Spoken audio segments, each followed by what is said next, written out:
começar. Vamos? Pode ser chegar.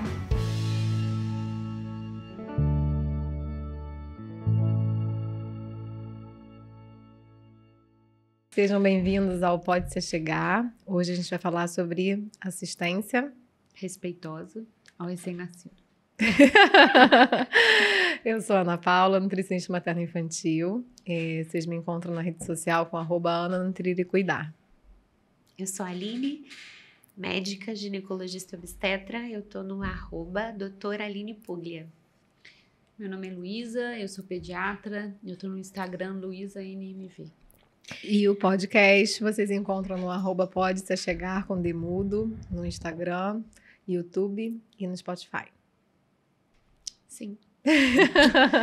Então, esse episódio eu pensei assim, como é que eu vou abordar, assim, como é que a gente vai entrar nesse assunto?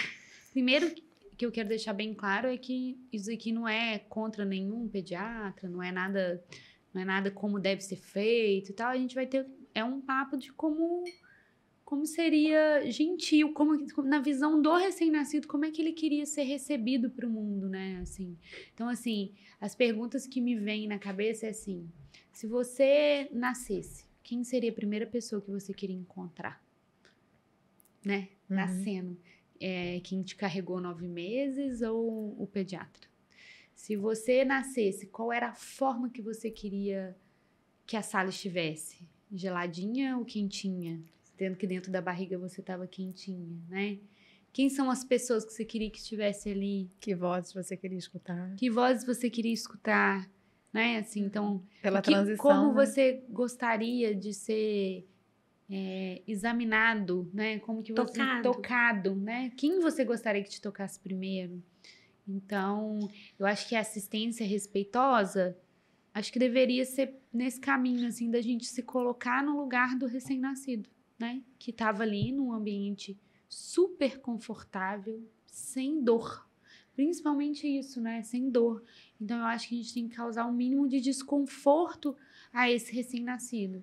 Lógico que a gente vai falar aqui de diretriz e do que é possível, o que é cabível dentro do que a ciência fala, mas se colocar no lugar do recém-nascido faz a gente querer intervir cada vez menos nele.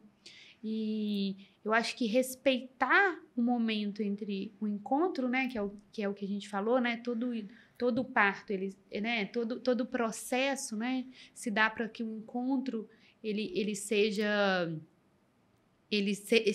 um criador de vínculo e de amor, né, que produza muita ocitocina. Então, nesse contexto, como que o recém-nascido queria ser recebido, né? Assim, se fosse você, mesmo você que não, eu acho isso tudo uma balela, tá? Mas você nasceu, você queria nascer como? Né? Então, eu acho que... E às vezes a gente acha que não vai ter uma lembrança desse momento, porque não é uma lembrança no nosso consciente. Exatamente. Mas muitas coisas vivenciadas na gestação, no parto, no pós-parto imediato, nos primeiros meses, primeiros anos de vida, que provavelmente a gente não vai lembrar, ficam no nosso subconsciente. E às vezes você repete padrões de algumas coisas de nascimento. Existe um livro que é O Bebê do Amanhã, que ele fala muito disso, e uma das coisas que ele fala assim, eu nasci de fórceps. E aí, eu não gosto muito, eu não sou uma pessoa que gosta de carinhos prolongados. Eu gosto, tipo assim, se fez um carinho, eu já vou afastando, vai chegando uma hora que eu já tô de saco cheio. Então, lá fala assim, lógico que não existe um determinismo, mas assim, geralmente, pessoas, não é igual, tipo... Mas tem correlação. Eles mostram a correlação do parto com o tipo de nascimento da criança. Então, é tentar com que esse nascimento ele seja o menos traumático possível para esse indivíduo, né? Então, acho que o olhar respeitoso para o nascimento seria isso. Luísa, você teve isso desde sempre? Não foi assim. Você sempre respeitou? Bom, diante do que eu tinha aprendido. Sim, mas a vida foi ensinando outras coisas também. Mas a vida foi também. Me ensinando a cada vez menos, assim. Luísa, menos. Lógico que quando a gente tem que... E aí eu entro na diretriz. Quando o bebê não nasce respirando ou chorando ou com tônus bom, é o meu momento como pediatra de resolver aquilo, né? Então, assim, se for de uma cesárea, a Aline vai tentar estimular, vai fazer 3 toques, vai ver que a criança não tá respirando, não tá chorando, ou não fez um tônus, ela vai me entregar e eu vou ter que agir com essa criança. Então, tem momentos que o pediatra ele tem que intervir. Eu acho até a dificuldade da gente dar um nome pro episódio, né? A gente vai colocar assistência ao recém-nascido em sala de parto? Não, fica uma coisa técnica. Isso poderia ser uma aula e não um podcast. Assistência humanizada. E é difícil dar um nome. E eu acho que o respeito é exatamente isso. Eu tava falando sobre aborto essa semana e falaram, né? Eu também já fiz muito isso, né? Quando atendi uma mulher que estava passando por uma perda e eu falar alguma coisa que eu achava que ia causar. Na verdade, o respeito, quando você respeita alguém, pensa numa pessoa que você respeita muito, uma pessoa mais velha. Até a maneira como você chega perto dela, eu tava olhando aqui no dicionário Aurélio, né? Que sinônimo de respeito é reverência. E a gente não tem essa cultura, a gente não enxerga o recém-nascido como uma pessoa digna de ter os direitos dela. Porque ele não fala, talvez, né? Então, geralmente, a gente até respeita mais, às vezes é uma pessoa que é mais austera, né? Antigamente um pai, um avô, uma pessoa mais brava que vai... E o bebê, como ele não fala, ele não tem Posso fazer lute. Qualquer coisa, né? Mas o respeito também, quando você precisa fazer alguma coisa por alguém e você deixa de fazer, você é omisso, você também tá faltando. Então, é difícil cunhar um termo, né? Eu acho que tem muito a ver com assistência respeitosa e talvez segura. Então, respeitar é, às vezes, você saber como agir, né? Você agir com reverência e fazendo o que for necessário. Eu acho que é conciliar isso, a reverência junto com a segurança. E por isso que muita gente confunde, assim, porque na cabeça da maioria das pessoas normalizou que o bebê precisa de bastante coisa quando ele nasce.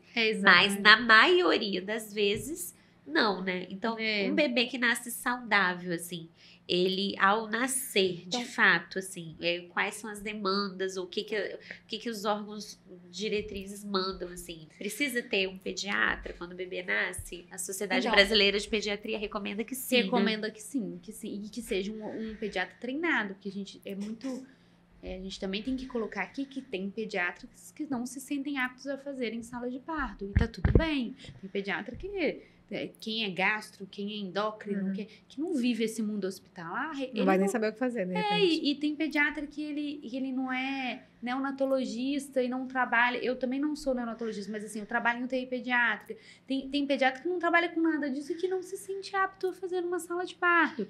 Então, também tem que ser alguém treinada. E existem cursos... que são cursos de reanimação neonatal, que a gente faz esses cursos para estar apto a receber um recém-nascido. Não recém-nascido que esteja tudo bem. É o recém-nascido no qual o médico tem que intervir. Mas eu acho que o mais importante disso, nesse ponto, Luísa, é que só vai saber na hora, né? Exatamente. Então, não é uma coisa que você consegue prever. É claro que quando a gestação é uma gestação saudável, que foi monitorada num bom pré-natal, as chances de acontecer alguma coisa são muito baixas. Tanto é que a gente até já fez um episódio aqui sobre parto domiciliar, sobre a possibilidade de parto domiciliar, e que não pode ter a presença do pediatra. Então, assim, mas isso não torna a presença do pediatra numa sala de parto desnecessária. Porque se der... exatamente. Porque se tiver algum problema, só na hora que vai saber. Exatamente. Então, assim, isso daí vai a escolha da família, né? Eu quero um parto domiciliar planejado. Você tá dentro das suas possibilidades, né? Dentro da sua gravidez. É possível? Ok, assim, né? Mas o pediatra, principalmente no ambiente hospitalar, ele é uma pessoa importante naquele momento. Então, é muito bom eu até falar uma coisa que é o seguinte... Tentem conhecer o pediatra antes da sala de parto.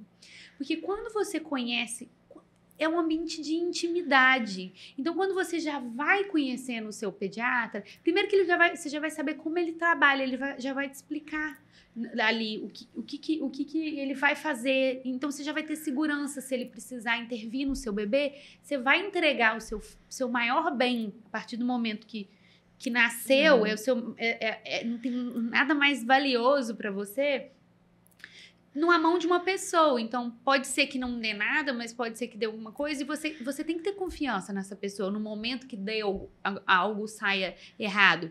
É comum sair errado? Não é errado, é comum acontecer alguma intercorrência, né? Que o bebê precise de fato do que a gente chama de... Acho que é a primeira coisa, assim, falar o que é um bebê saudável. Mas antes da gente falar sobre isso, vamos explicar uma coisa que eu acho que é um link importante. Muita gente não sabe, para a gente pode ser natural, mas existe a consulta de pré-natal pediátrica. Exatamente. E é a consulta que normalmente é a oportunidade que a família tem de saber como vai ser a assistência daquele pediatra na sala de parto. Isso. E não só assistência, mas o cuidado com o recém-nascido, você tirar suas dúvidas, você saber, porque tem gente que, por exemplo, tem gente que gosta mais, é mais medicamentoso, gosta de remédio, gosta... Tem pediatra que não é dessa linha, tem pediatra que é... Então, cada um tem um pediatra que é de acordo com a sua característica, né? Assim, então, se for no pediatra... É uma relação, né? Tem que ter e é uma relação de anos, né? Quanto tempo o pediatra vai? A gente vai até 13, 14 anos, né? Pode ir até 18. Então, todo esse tempo vai ser... Poxa, eu lembro até hoje do meu pediatra, não sei vocês, mas meu pediatra era o cara que... Ele ia ver meu irmão lá, que meu irmão é asmático. Ia ver meu irmão, tomava sopa lá em casa. Tipo assim, era uma coisa... É uma relação muito forte, de muita segurança. Então, você tem... É legal, assim, se possível, você fazer uma consulta pré-natal para você saber se aquele cara que você tá conhecendo é o que você quer realmente. Isso não é a realidade do Brasil. Não é a realidade do Brasil. Assim, a mulher que tem um plano de saúde e ela não necessariamente, se ela vai fazer uma cesárea eletiva, se ela tem um parto agendado, existe uma chance grande dela poder combinar que aquela pessoa estará. No mundo, vida real, assim... Se a mulher vai entrar em trabalho de parto e ela quer ter aquele pediatra com quem ela se consultou, isso vai demandar ter uma equipe de pediatras que atendam a mesma linha, que vão estar disponíveis de backup.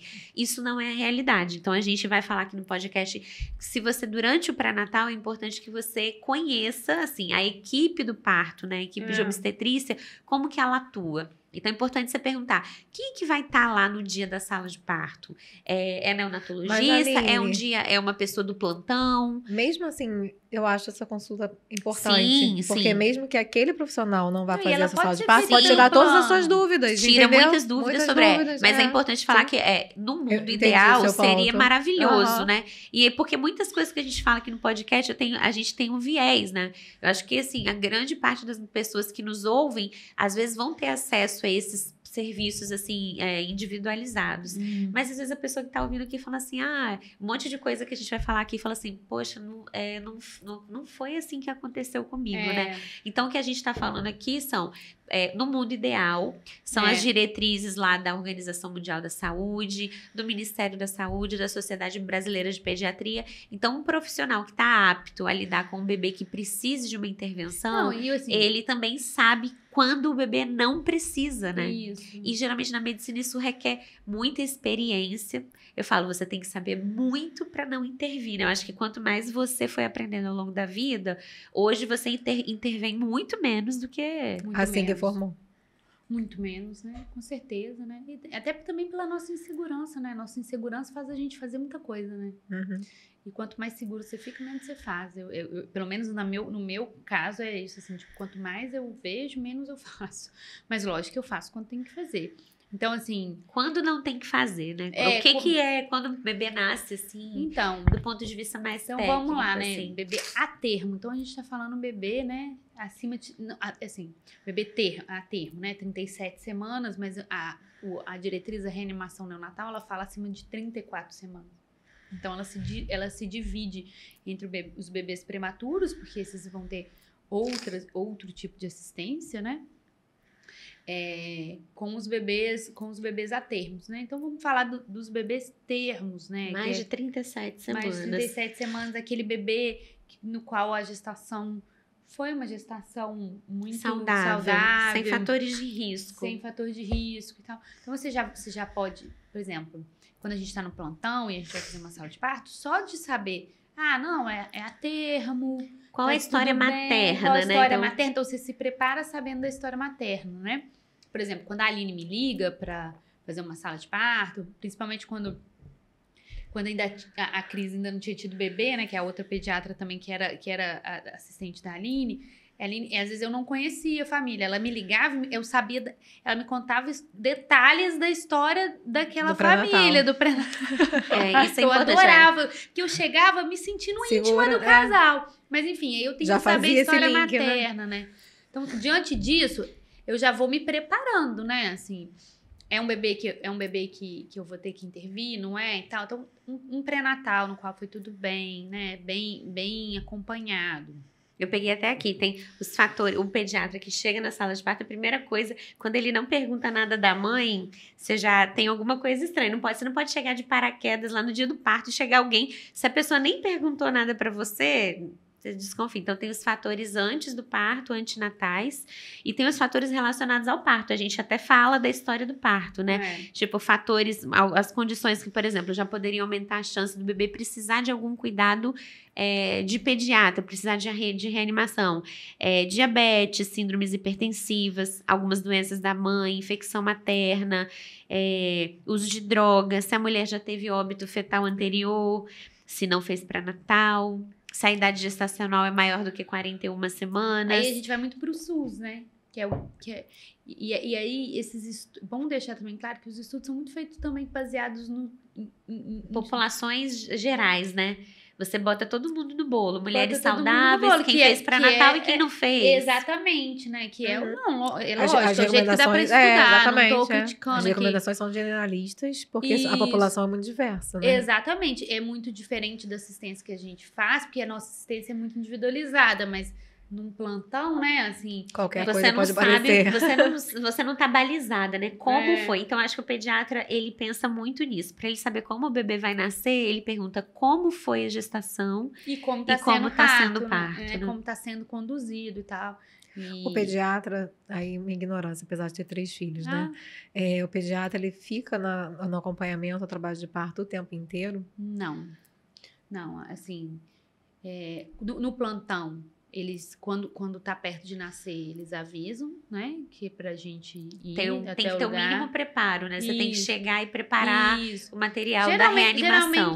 Geralmente, a gente tem que testar, pelo menos ali, testar os equipamentos e tal, dar uma olhada. Mas as meninas, as técnicas de enfermagem já deixam mais ou menos o berço aquecido já todo preparado, a gente só testa, assim, já tá tudo meio que no... Pré-pronto, E aí a gente vai testando tudo. O ideal também é que tivesse tudo, até as drogas diluídas. Não é a realidade que eu vivo, mas o ideal, no mundo ideal, é que a adrenalina... Tivesse tudo disponível já pronto para usar. Não só o profissional treinado, mas como todo o equipamento disponível e testado. Isso. Então, você teria que testar... testar a gente testa, mas as drogas às vezes não estão ali. Mas então, a gente diante não tem diabetes gestacional é uma coisa que a gente preocupa muito, assim, com o bebê. Quando fala que tem diabetes gestacional, já dá um medinho, sabe? Porque você sabe que aquele bebê, por mais que ele tenha feito todo um acompanhamento bom, ele tem uma deficiência de surfactante, ele pode, por mais que ele tenha feito um ultrassom, um eco, pode ter uma cardiopatia. Então, tem umas coisas associadas ao diabetes que já fica ali na espreita. Preparada, mas não dá pra, como você mesmo disse, não dá para se preparar. Só que o mundo é bom, Sebastião, né? Então, assim, as crianças vão, na sua grande maioria, nascer bem e vai ficar tudo bem, apesar do pediatra. Nada, né? Exatamente. O pediatra funciona quase como um obstetra, né? Ele é o seguro. Você tem ele, mas na grande maioria das vezes... Não é a maioria das pessoas que usam seguro de um carro, né? Exatamente. Mas no dia que precisar, se você não tiver, o prejuízo fica às vezes com você. E é bom você ter um bom seguro, né? Pra você não ficar num prejuízo. Porque você pode precisar ter um outro carro. Às vezes você só precisa de trocar um farol. E acho que a reanimação neonatal é isso, é importante falar. Pode ser desde a troca do farol, então é importante falar o que é o saudável, o que são as etapas da reanimação. Então, assim, na reanimação neonatal, né, a gente faz um curso de reanimação neonatal, tanto acima de 34 quanto abaixo de 34 semanas. A gente faz um curso para isso, né? Os pediatras que querem fazer sala de parto, eles fazem de 2 em 2 anos, essas diretrizes, elas se renovam. A de reanimação neonatal. Então, a gente tem que estar fazendo aí, pelo menos, né? De vez em quando tem que ir lá e fazer para ver, ou então, pelo menos, ler a diretriz, né? Então, saiu em 2022. E aí, qual é a pergunta que faz quando o bebê acaba de nascer? Tá respirando ou chorando? Tem tônus? Então, se uma dessas perguntas estiverem negativas, se o bebê não tem tônus, se ele não tá respirando ou chorando... Explica o que é tônus, Luiz. Então tônus é quando o bebê faz assim, ó, ele tem o tônus muscular mesmo. Logo o bebê faz algum movimento de contratilidade, né? Ele não pode nascer todo Ele não pode nascer mole, né? Ele não pode nascer mole. E é bem assim mesmo, o bebê nasce mole, né, Aline? Então, se esse bebê... O tônus é uma coisa que me chama muita atenção, porque o bebê que ele faz um tônus bom logo assim, é mais importante do que o choro. Isso daí é uma coisa individual, assim. Porque como a gente tem essa assistência de não ficar, de respeitar mais, se o bebê fez um tono, ele vai chegar uma hora que ele vai entrar na respiração, vai chorar e a mãe já logo vai pegar, que é o estímulo, né? Que às vezes o bebê precisa, que é o estímulo tátil. Mas enfim, se não tiver... Lembrando que é respirar ou chorar. Então, não é todo bebê que... O bebê não necessariamente precisa chorar. Tem gente que tem fala, a cultura, porque assim, ainda tem gente, eu falo, até tem familiares... batiam, né, gente? Pra gente chorar. E era de cabeça pra baixo, eu acho que os protocolos mais antigos talvez tinham isso, de que era obrigatório nascer e chorar. Nascer e chorar. Não, chorar, não, respirar e chorar. Respirar sempre foi ou. Então, nem todo bebê vai. Eu já vi muitos nascimentos de bebê saudáveis que não choraram, né? E é comum, assim. Às vezes o bebê só dá e fica logo... Fica quietinho. Então, e até hoje, Manuel. Então, o bebê, às vezes, se ele tem... Você vê que o bebê tá respirando pelo movimento do tóraxzinho. Se eu olhar um bebê tá respirando ou chorou... Se ele chorou, você sabe que é porque ele tá respirando, né? Tá tudo bem. Então, ninguém pergunta assim... Olha a cor do bebê, né? As pessoas olham. Eu falo... E muita gente fala da cor. Repita essa frase. Faço no pré-natal a simulação do nascimento. Qual é a cor que o bebê vai nascer? O bebê vai nascer roxinho. Então eu falo, fala aí 40 vezes. Todo bebê nasce roxo. Todo Isso bebê vai melhorar nasce no quinto roxo. minuto de vida, né? Que a saturação ela vai chegar próxima a 90%. Saturação, tanto de oxigênio no sangue. Isso vai melhorar no quinto minuto de vida. Mas ele tá respirando ou chorando ou e tem tônus bom, né? A gente já sabe que esse bebê é um bebê que não vai precisar de reanimação imediata. Não vai precisar de reanimação, ele não vai precisar de uma intervenção do pediatra. E aí o respeito tá aí.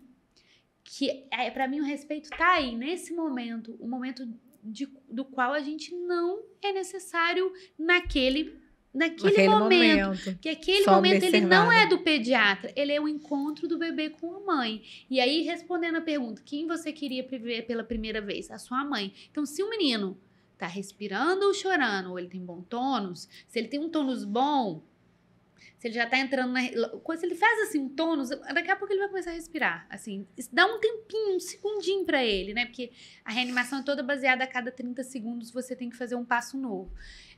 Então... Esse momento é dele no colo com a mãe. Ele não é seu, entendeu? Você não tem que pegar esse bebê, você não tem que atropelar. Eu acho engraçado porque as 3 perguntas, o bebê nasceu, né? Você consegue responder sem tocar o bebê.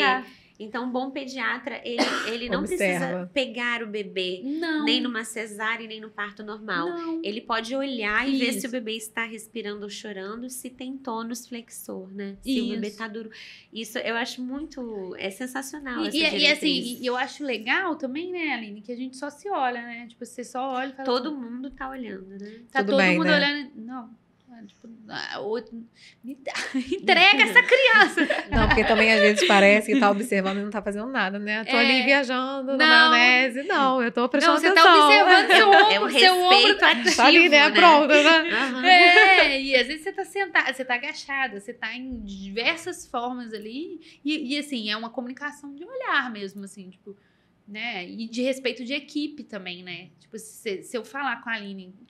você tem que me entregar esse bebê que eu tenho que reanimar, ela não vai... E é uma confiança, assim, isso não é o cenário, mas é muito bom quando, no mundo ideal, né? Em que todos os profissionais de assistência ao parto e nascimento estão entrosados, não precisaria necessariamente de ninguém ser amigo, mas todo mundo falaria. As diretrizes são muito legais, porque todo mundo, inclusive as equipes de parto também, elas precisam ser aptas a reanimar o bebê. Até o meu curso de reanimação está vencido, eu acho que eu tô há muito tempo acostumada a trabalhar com muitas pessoas que sabem reanimar. Então, gente, é maravilhoso, assim, quando eu tô na sala de parto e eu sei que a Luísa tá ali enquanto o bebê tá nascendo, tem uma confiança tão grande e é bom demais. Isso tudo flui muito fácil, né? A gente tá realmente num ambiente muito real. Mas, então, quando eu acho que é respeitoso, eu não tô falando que a gente não tem que intervir. É respeitar um momento que é da mãe do bebê. E que é único, e quando é tudo normal. E assim, e graças a Deus as coisas evoluem pra... a maioria. Lógico que um prematuro... Tem um prematuro que você vai... o prematuro você vai ter que... Você não tem como ficar deixando ele com a mãe. Ele perde muito calor. Você tem que intervir nele. Ele tem um negócio que chama surfactante, que é o que faz o pulmão abrir, né? E o bebê o prematuro ele tem uma deficiência disso. Então, o prematuro você não vai deixar. Mas o bebê que nasceu a termo, que ele tá respirando, ou ele tá chorando, e que ele tem um tônus bom, ele não é para você ficar intervindo. Deixa ele ter um momento de encontro e aquilo nunca mais vai se repetir. É uma única vez, né, assim, assim, e isso pode sim reverberar na vida dele em outros momentos, né, porque as pessoas simplificam demais o nascimento, né, eu também era assim, então a gente simplifica demais, e aí quanto mais você lê sobre o nascimento e do que pode acarretar e tal, você mais respeita esse momento. Então, o que a diretriz fala, né, fala... por que a gente não aspira, né? Porque não é necessário, o bebê ele vai se reorganizando. E aí tem até uma fala de uma amiga que ela falou, ô Lu, cara, ela começou a acompanhar os partos com a Aline também e tal, e ela falou assim, ô Lu, estava vendo, cara, como que a gente intervém desnecessário, né? Agora que eu tô acompanhando os partos humanizados, eu vejo que eles vão se organizando, né? Eu falo... Cara, é isso, assim, a gente respeitar que também ele nasceu ali, ele não sabe, tem né? Um tempo, né? Tem um tempinho, né? Então, se ele tá respirando, chorando, ele tem tono. Gente, calma, acabei de chegar, né? Acabei de chegar, ainda tô chegando. Essa é uma pergunta que eu ia fazer, assim, o que a diretriz fala sobre o que é necessário fazer quando nasce tudo bem? Nasce com tônus, nasce... Entregar pra mãe. O que você vai fazer? Como tá escrito na diretriz? O bebê que nasceu saudável a não é a sua opinião, né, Luísa? Está na diretriz. E não só deixe com a mãe, mas e aí promova, que a gente vai falar, né? tanto que a gente falou da Golden Hour, né? Que é, porque, e tá escrito na diretriz, é o seguinte, o bebê, se ele tem um bom tônus e tudo mais, ele vai pra mãe, né? E por que ele tem que ficar no colo da mãe? Viram que e mamar, né? E sugar. Porque viram que isso propicia maior vínculo, como a gente já até falou aqui, e maior sucesso na amamentação. E que as mães que tiveram esse momento tiveram mais afeto aos filhos depois do que as que não tiveram. Então, a Golden Hour não é uma balela que tiraram de trás da orelha e falaram, não... É um momento bonitinho. Vamos ficar, né? Todo mundo pode querer, né? Não, nada disso. É ciência. Viram que isso propicia maior carinho, maior amor, maior tempo de amamentação. E o bebê, ele fica ali... não é mais saudável. Ele se reorganiza, né? Melhor. Isso. Então eu falo, tá exatamente escrito assim, na diretriz, a última eu peguei, assistência ao recém-nascido a termo com boa vitalidade. Isso. Se ao nascer o recém-nascido é de termo, entre 37 e 41 semanas, né? Está respirando e chorando com tônus, independente do aspecto do líquido amniótico, que pode ser um líquido claro ou com mecônio, que a gente vai falar, ele deve continuar junto de sua mãe depois do clampeamento do cordão. Então, ele fica o tempo todo com a mãe, ninguém tá falando de cortar cordão. Na sala de parto, enquanto o recém-nascido está junto à mãe, prover calor, Manter as vias aéreas, pode falar, manter calor. Manter calor. E o que a gente repara? O bebê no colo da mãe, cara, ele fica muito quentinho. Lógico que a gente bota uma mantinha em cima. Né? A gente cobre o bebê, não tô falando que a gente... Você deixar nu exposto ao ar-condicionado. O ar-condicionado já tá desligado da sala. Manter a temperatura corporal, né? Normotermia, garantir a temperatura ambiente da sala de parto entre 23 e 26 graus. E aí eles falam, o pediatra vai estar numa observação ativa. Mas tudo. Isso não quer dizer que você vai ficar... A observação é com os olhos, né? Não com o tempo todo ali, né? Manipulando o bebê. Não é seu momento. Eu falo, manter as vias aéreas pérvias, e eu vejo que, às vezes, sutilmente, assim, quando a mãe tá numa posição, o pediatra, ele até espera, né? Às vezes o bebê fica meio assim, já jogadinho, e a própria mãe, ela tem o ato de pegar e manter o bebê numa posição que ele tá com a via aérea, né? Pra ele eliminar o resto daquelas secreções pulmonares. E aí a questão também da aspiração. Lembrando que a aspiração, que às vezes antigamente aspiravam-se todos os bebês. De rotina, era rotina. Isso caiu, sei lá, em 2015, sei lá, minha residência foi em 2014. Você já pegou outra Eu já peguei época. Não aspirando. Então, acho que, sei lá, 2012, 2013. Então, viram que não precisava aspirar. Na verdade, as diretrizes, elas vão cada vez falar assim, faz menos, mas não fazer, né? Você tem que estar preparado para fazer. Mas, enfim. Aspirar o bebê, eles falam que quando tem muita secreção, pode ser pensado em fazer isso. Mas isso dói. Então, assim, se você... Assim, o que eu vejo, o bebê nasce com tantas... Sai muita coisa no parto, né? Mas com o tempo ele vai se organizar. Dá um tempo para esse bebê, para você ver se ele realmente tem que ser aspirado. Então, assim, eu não aspiro o bebê. Assim, e o ideal é que não se faça. Eu falei, isso é um pouco subjetivo, porque assim, quantas vezes eu fiz sala de parto no plantão e você viu o bebê? Se vocês repararem, assim, vídeos de parto, coloca no YouTube, vocês vão ver, gente, quando o bebê sai, ele começa a sair secreção do nariz, né? E às vezes sai com bolha. Um dos últimos partos que a gente fez, ele saía muito secreção. Saía uma bolha do nariz, e a gente sabe que aquilo é uma secreção que tá cheia de surfactante, por isso que tem ar. Tá saindo ali, aquele líquido tá repelindo, assim, né? É pra ser.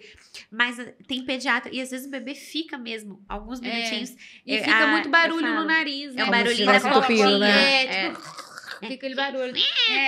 Parece aquela portinha tem que dar um tempo. velha. Então, assim, no geral, o ideal é você não aspirar, porque você tá causando dor. Dói. É uma das coisas que mais dói dentro de uma UTI é ser aspirar. Gente, lavar o nariz às vezes dói, depende, né? Com soro, às vezes o contínuo já incomoda. Outro dia eu fui tentar fazer aquela lavagem em mim, com seringa. Gente, chega a arder. Meu Deus, esse negócio é bizarro. Respeito é isso, se colocar no lugar. Dá vontade de pegar todo adulto e falar, vem cá, quando vou botar você numa máquina, no liquidificador, tudo escuro, e quando você sair, você dê uma luz na sua cara, tem uma exposição que anda pelo Brasil que simula o útero. Aí as pessoas começam a tentar se colocar no lugar do bebê. Mas imagina... Dói. Só dói. Então, assim, na diretriz, ela meio que... Tipo, ela... Ainda é subjetivo, né? Apesar dela... Ela não vê a necessidade, tá vendo? Nasceu, não entrega pra mãe. Não é que faz diferença ter um profissional muito experiente, né, também. E a outra coisa é o clampeamento, né, do cordão umbilical. Assim, isso também é diretriz, isso não é uma coisa que nós, do grupo humanizado, estamos pregando. Não é modinha. Por que eles fazem um clampeamento tardio do cordão de uma criança que nasceu e tá tudo bem com ela? Então, essa criança tem que esperar, né? Pelo menos 60 segundos para você clampear o cordão umbilical, porque viram que isso tem uma melhor reorganização cardiopulmonar, né? E a outra coisa é que o bebê, ele, quando chega com 1 ano, não chega com anemia para você. Ai, gente, vamos levantar a bandeira da não necessidade de suplementação quando tem complemento tardio. É uma transferência de nutrientes que permanece por mais tempo. E, às vezes, isso faz com que a suplementação de ferro não precise acontecer aos 6 meses de vida. Você pode ir retardando. Pode ir retardando. E a gente fala muito do ferro, mas a gente tem que pensar nos outros nutrientes também. Ele continua sendo alimentado ali naquele momento. E se ele demorar um pouco a mamar, ele recebeu mais nutriente. Então, dá para segurar mais um pouco até, né? Se o leite descer, de fato. Então, assim, na nutrição... É mágica a diferença. Você vê, né? A gente vê. Não, mas a gente vê também, a gente muito diferenciado. É completamente diferente. Então, assim, foi uma pergunta que entrou na minha anamnese depois de alguns anos, trabalhando na área materno-infantil. Nossa, que legal. E a diferença é absurda. É absurda. Tanto é que quando o pediatra que está acompanhando tenta suplementar com alguns itens que esse bebê não tem carência, o bebê começa a ter um monte de efeito colateral da suplementação. E eu converso muito isso com os pais, né? Ele teve momentos de transferência muito favoráveis no nutriente durante a gestação e durante o parto. Então, será que realmente precisa disso agora? Porque também, assim, essa questão da suplementação do ferro é muito fechadinha da sociedade brasileira, né? Tipo, e aí, quem não suplementa parece que que é um monstro. Tá sendo transgressor. Rebelde. Tipo, então, é difícil a gente falar. Por exemplo, eu com 6 meses, Você tem que seguir a diretriz. Eu sigo a diretriz, só que eu falo assim, se não estiver dando certo, comece a fazer segunda, quarta, pula o ferro. Mas porque tecnicamente a gente tem que seguir, né? Mas só que é isso, Ana. A criança chega com 1 ano sem anemia. Isso é uma diferença. É muito grande a diferença. E é engraçado que assim, gente, a placenta, ela não sai imediatamente, né? Quando você vê, e nem toda placenta boa dá conta, né? Às vezes a placenta de um bebê que teve uma pré-eclâmpsia, uma restrição de crescimento, o bebê nasce e você bota a mão no cordão, ele já tá parando de pulsar. Mas uma placenta saudável, grande, né? Como algumas que a gente vê, eu já vi cordão pulsando 10 minutos. E não foi menos uma vez que eu vi isso. E é muito engraçado. Você bota a mão e você ainda fala, gente... Mas o que a diretriz fala? Espera pelo menos um minuto. Ou até parar de pulsar. Ou agora, né? Da OMS. E se a gente parar pra pensar, 1 minuto é tão rápido, né? É muito. É muito rápido. Só que as pessoas ficam... Eu acho que é muito atrelado às condições, porque como o pediatra vai reavaliando de 30 em 30 segundos, ele reavaliou os 30 segundos, ele já sabe se ele vai deixar ou não. Às vezes ele tá na dúvida, espera mais 30 segundos. Exatamente. E aí casa, né? E se ele achar que realmente tem pelo menos 1 minuto, o bebê já se beneficiou do fluxo ali, principalmente de ferro. Mas tem as outras coisas. E aí, se esse bebê não nasceu com tônus bom? Cara, não, aí não parou por aí, vamos supor que ainda tá tudo bem. Não copiou o cordão. E aí você deve também estimular o contato pele a pele e o aleitamento do bebê, né? Que acaba sendo natural. E aí que é o que a gente falou, o aleitamento nos primeiros 30 minutos aumenta a chance dessa mulher ter um aleitamento por um período mais longo do que as mulheres que não aumentaram. Então, tudo isso, assim, a gente vê muito isso sendo feito fora do Brasil e o povo acha que lá... Gente, lá eles são todos baseados em ciência, muito mais até do que a gente. Eles só fazem isso porque isso está comprovado, não é porque eles... Alguém acha. Entendeu? Isso é porque é comprovado cientificamente. Eu acho que a ciência já falou isso em outros episódios também, né? Tá só voltando para um período de quando tinha pouca intervenção. Porque se a gente sobreviveu enquanto sociedade tantos anos sem intervenção, por que todas as intervenções começaram a ser tão necessárias quando tudo está bem? Então, a gente tem que saber dividir, né? E acho que a importância de seguir as diretrizes, obviamente, porque é um protocolo, mas de estar preparado para isso é saber que a sua observação é mais importante do que a sua ação. E usar a ciência de forma racional. Acho que é muito bom, assim, não precisar de um pediatra, mas quando você precisa, você usar a ciência. E aí, então? E aí precisamos, assim. Eu tive um bebê e aquele bebê, você fez as 3 perguntas. E aí eu falo muito isso. Eu falo, quando é que eu vou entrar? Eu falo muito isso nas consultas pré-natais, né? E aí, quando você vai entrar e como? E qual seria o ideal? O ideal é que a reanimação ela fosse feita do lado dos pais, assim, o máximo perto possível. Até porque se acontecer alguma coisa, eles estão realizando aquilo tudo que está acontecendo. É a nossa realidade? Não é. Aqui os muitas cidades, berços aquecidos, eles não são na sala de parto. Na sala de parto. Quando é um parto vaginal, sim, a gente faz do lado. Mas quando é uma cesárea, a gente não tem o berço aquecido dentro da sala. Então, a gente tem que levar esse bebê. O que quando eu vim de BH pra cá, eu falava, meu Deus, que doideira é essa que eu tenho que caminhar com um bebê? Isso pra mim foi um impacto muito grande, porque lá em BH a gente fazia tudo junto, e é SUS. Eu trabalhei no SUS só em BH, não trabalhei Acho que não pode ficar claro para algumas pessoas que a reanimação é uma sequência de passos que vai precisar em algum momento de que o bebê... É o primeiro minuto do bebê. Que o bebê fique numa superfície... aquecida. Como que chama? Reta e isso, dura, com algum grau de dureza. E aquecida, né? E uma superfície aquecida e com alguma fonte de calor. E isso no Brasil tem uma estrutura pronta, que chama unidade de calor. No mundo tem que parece um bercinho. É uma unidade de calor radiante. Isso. Então, a sequência de passos, é legal você falar, o que é a reanimação? Uma sequência de passos que pode precisar disso. Então, E em algumas salas de parto no Brasil não tem. Que, na verdade, tem que ser uma estrutura que você possa deslocar, né? Mas tem que estar ligado a um fio. E o ideal é que essa reanimação... então não, mas não... Não é tão difícil, né? Não é tão difícil. Outra coisa, ali não é... Eu não falo assim do lado da mãe, assim, mas eu falo pelo menos no mesmo ambiente. Porque quando você leva o bebê pra você fazer uma reanimação, ela cria um imaginário na cabeça dela do que aconteceu. Ela não palpou. É horrível. Então fica aquele vazio ali no parto, né? Se você estiver reanimando, você vai falando, tá tudo bem, vamos, eu tô fazendo isso, você vai... E ela vai, ou se você não tá falando com a mãe, ela vai percebendo que tá acontecendo. Então ela vai processar aquilo caso o desfecho seja ruim, porque existem desfechos ruins, né? Existe intubação em sala de parto. É o mais comum? Não é o mais comum, vai ser 1 em 100.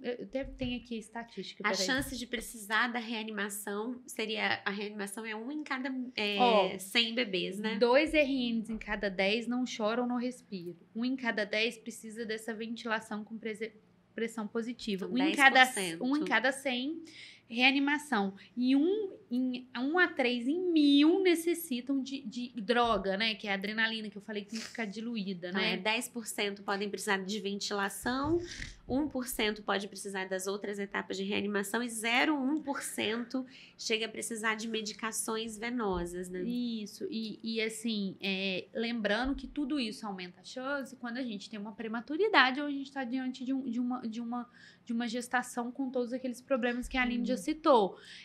Então, se o bebê não... Mas existem bebês que saem fora da regra, que não tem nada disso e que pode acontecer alguma coisa. Pode. E aí usa o seguro. Aí vamos usar nosso seguro pediátrico. Liguei pro seguro, chegou o seguro. O que você vai fazer? Então, se o bebê não tá respirando ou chorando, ou ele não tem tônus. Tônus é uma coisa que me preocupa muito. Assim. O bebê fica muito largado. Ele não tá respirando. O bebê que fez um tônus, ele vai respirar. Agora, o bebê largado, você fala, meu Deus do céu. E aí, você tem que estar preparado com um negócio que chama AMBU, né? Que emite uma ventilação com pressão positiva. Ventilação com pressão positiva. Isso, é 1 em cada 10. E você vai fazer... Primeiro, a Aline já estimulou o bebê, né? Vamos colocar. A obstetra estimulou. Estímulo é secar o bebê. Mas em 30 segundos eu tenho que agir. Não resolveu com estímulo, eu tenho que pegar esse bebê e fazer ventilação com pressão positiva. Luísa, você já... Eu acho que eu não tenho 1000 nascimentos ainda. Então, eu ainda não precisei de droga. E até intubação, gente, é bom deixar claro, assim, que até os prematuros, a gente tem falado cada vez menos intubação em sala de parto. A gente bota eles num aparelhinho e sobe com eles e avalia se eles vão precisar ser intubados. Porque antigamente intubava mesmo... Na sala de parto. Intubava muito, mas era o que mandava diretriz, eu não tô condenando ninguém. Mas Então, assim, na grande maioria, no primeiro ciclo de ventilação de pressão positiva, o bebê já chora e vamos entregar ele para a mãe de novo. E o bebê não é seu. O bebê é da mãe. Então, mesmo que ele tenha precisado inicialmente desse ciclo de ventilação de pressão positiva... Que é botar uma máscara ligada a um saco de ar e apertar aquele ar. Aquilo vai abrir, vai expandir. E ele vai chorar. Ele chorou, ele retomou a respiração. Ótimo. Parou o processo. Tá regular a respiração, paramos e fica reavaliando, né? Reavaliando. Aí não é a mesma coisa de que o menino que nasceu até não precisou de nada. Aí você vai toda hora estar lá com esteto, você vai estar olhando reavaliando esse bebê, continuamente. Reavaliando. Vai ter reavaliar se você vai precisar, às vezes, pegar de novo, talvez. É contínua a assistência, é importante falar. O pediatra, ele não vai olhar, tirar uma foto do nascimento e falar tchau. Então, é importante falar que até a assistência gentil, que não faz nada, na verdade, né? A Luísa fica ali. Até quando ela não precisa fazer nada, ela fica na sala de parto. Olhando. Porque pode ser que Uma mude hora, alguma coisa, 2 né? horas, a gente espera ainda o tempo da hemorragia pós-parto. Então, a equipe, o mínimo de tempo que eu vou permanecer depois do parto é cerca de 3 horas. Eu faço o cálculo. Então, eu já até falo, o bebê nasceu 9 da noite, eu falo, antes de meia-noite eu não vou pra casa. Eu já faço a conta, assim. É isso mesmo, eu acho, no geral, que a gente fica, né? Eu acho difícil mesmo. Na minha cabeça, eu já sei que é 4 horas. Meu tempo. Não, mas a gente vai embora junto. Mas enfim, então esse bebê, a partir do momento que ele chorou, ele pode voltar pra mãe, ele não é seu. Entendeu? E aí o bebê fica com a mãe de novo e a gente pode mamar nessa primeira hora de novo. Então voltamos pro ponto zero, né? Pro ponto zero, exatamente. Ponto zero. Então, mas aí a ventilação com pressão positiva não funcionou. Então, mais 30 segundos, revejo a técnica. Tá correta? O ideal também é que isso não seja feito sozinho. Na equipe nossa, né? A equipe nossa, tem enfermeiras obstétricas que já fizeram o curso de reanimação. Então, elas ficam me contando, Luísa, 30 segundos. Tem que ter uma pessoa que fica só para fazer isso, né? E geralmente o pediatra é uma pessoa que é o coordenador, né? Isso. Da reanimação. E aí, assim, por exemplo, da última vez, Thaís falou 30 segundos. Aí eu olhei o bebê, chorou, vamos entregar pra mãe. Não chorou, mais 30, vamos rever a técnica. Não chorou, entuba. Não respondeu, a frequência cardíaca não tá subindo, que aí a frequência cardíaca entra como um parâmetro, né? Se sua reanimação tá sendo boa ou não. Então, você tá o tempo todo com esteto. Alguém já colocou esteto, já colocou no coração da criança, já viu se tá sendo efetivo ou não. Porque se a frequência cardíaca não estiver subindo, não tá sendo efetivo. E aí vai seguindo os passos, né? Então, essas coisas podem acontecer? Podem, 1 em 100 para intubação, 1 em 1000 para reanimação. Lembrando que isso aumenta nos bebês que têm alguma condição de risco na gestação ou no parto. E eu acho que, assim, isso tudo que a gente está falando, as pessoas, é importante, né? A gente falou de secar, ventilar, intubar, isso tudo acontece numa fração de tempo muito pequena. Muito pequena. Então, para as mulheres que às vezes, acho que esse episódio, assim, para quem não vai ter uma consulta de pré-natal boa, é mandar para todo mundo, porque assim, para uma mãe que nunca teve essa informação, quando o bebê nasce, isso tudo que a gente já falou que aconteceu em 60 segundos. É muito rápido. E aí eu falo assim, eu explico muito a Golden Hour. Vamos explicar se nascer tudo bem, o que acontece na primeira hora, como que é maravilhosa, como tem tantas coisas legais acontecendo. Mas o bebê, tudo para ele é muito rápido e o primeiro minuto é decisivo para o bebê. Então, se não tem alguém que seja apto a fazer isso, né? Isso pode ser decisivo entre viver ou morrer. Então, um bom pediatra, ele não faz nada se é preciso, mas ele faz tudo. Então, passei agora um tempo tendo só gestações de alto risco com 3 reanimações seguidas, né? Que os bebês depois foram pra mãe. Gente, é uma coisa assim, realmente, eu sou obstetra, tô acostumada a ver, mas quando você vê um pediatra fazendo, é angustiante. Tem momento que, assim, as últimas, uma eu participei, né? A outra eu não participei. Quando eu fico contando, você assim... fala comigo assim, você demorou uma vida lá dentro. Caramba, você tá demorando muito. Eu falei, calma, Aline, eu só tava aquecendo, alguma coisa que precisa... E tipo assim, foi 2 minutos e meio. Pareceu e assim, 2 pra horas. mim que tô ali, pra mãe, são os segundos. E aí eu acho que a outra demorados. coisa que às vezes acontece em cesárea, que eu vejo, que eu queria deixar um adentro aqui, é tipo assim, o bebê nasceu, tá tudo bem, acabou a cesárea. Principalmente em cesárea eu vejo isso. O bebê, ele não tem que ir para berçário. Ele não tem que ir para um lugar... Não tem nem não nada tem que pesar e medir imediatamente. Imediatamente Tudo já não é, né? esperar. Mas ele não tem que pesar e medir imediatamente, porque ele já, no mínimo, tem que respeitar essa golden hour, né? E a outra coisa é que ele não tem que ir para um berçário, ele tem que ficar do seu lado o tempo todo. Então, assim, é um direito, tanto da mãe quanto do bebê, que eles fiquem o tempo todo juntos. E isso também não é uma balela, né? Isso tudo no momento que a gente está vivendo, isso é um aspecto de segurança para os dois, né? A mãe não ficar desacompanhada, ainda nem de um acompanhante somente, mas do seu próprio filho, pode evitar que coisas aconteçam com ela. Por exemplo, o caso lá do anestesista que aconteceu, né? Se o bebê estivesse no colo dela... Se o bebê estivesse com a mãe... essa mãe já estaria blindada de sofrer outros tipos de violência, porque a mãe está extremamente ocupada. Então, muita gente focou, né? Foi um caso extremamente de um profissional, é um caso bizarro, uma catástrofe. Mas, assim, até os hospitais têm uma responsabilidade objetiva por tudo que acontece, né? Então, essas diretrizes, quem tem que seguir não são só os profissionais, mas as instituições de saúde. E ninguém fez essa pergunta, né? Onde estava o bebê? Por que esse bebê não estava com a mãe? Né? Aonde estava o pai? E se a mãe sofreu essa violência, o que poderiam ter feito com o bebê? E eu não vou nem ir no fundo do poço de perguntar, será que essa cesárea foi realmente necessária? Né? Porque a gente vive no segundo país do mundo que mais faz cesárea.